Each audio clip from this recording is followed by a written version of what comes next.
Nous pouvons développer notre créativité et passer de meilleurs moments dans notre vie.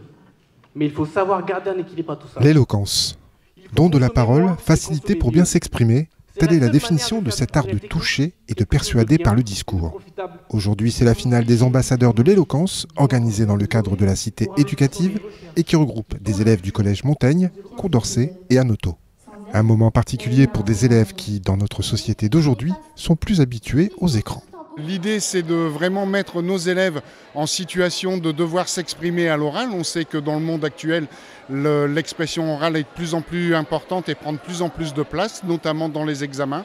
Donc c'est aussi une forme d'entraînement pour les futurs citoyens que de s'exprimer dans un lieu quand même chargé d'histoire et d'art. Voilà, de s'exprimer et de donner toute la mesure de leur art oratoire.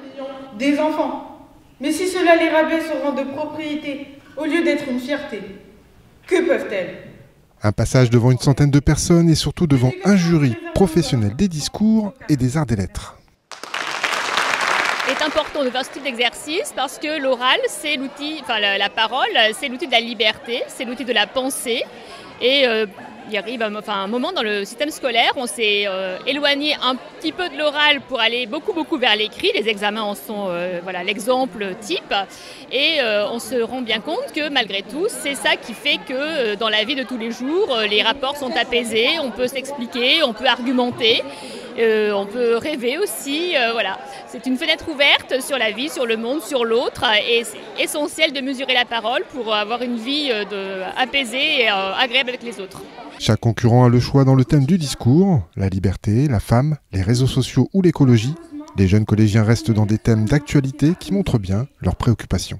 Un droit est un ensemble de règles qui régissent la conduite de l'homme en société. En fait, j'ai choisi ce thème parce que j'ai trié en fait et j'ai vu que ça parlait des réseaux sociaux et je me suis dit que ça allait toucher beaucoup de monde parce qu'il y a un public de jeunes et il fallait qu'il y ait quelque chose qui les touche.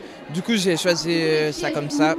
Le thème je l'avais choisi avant de faire mes deux personnages et puis après je me demandais, je me suis dit que le rat et le scientifique avaient une idée différente et que ça serait bien d'exploiter ces deux idées différentes. Les 8 finalistes ont parfaitement exécuté leur discours avec leurs mots et leur énergie, mais c'est aussi l'occasion de mettre en pratique ce qu'ils ont appris en classe. Trouvera son bien-être une fois qu'il aura compris que son bonheur ne se limite pas qu'à lui-même.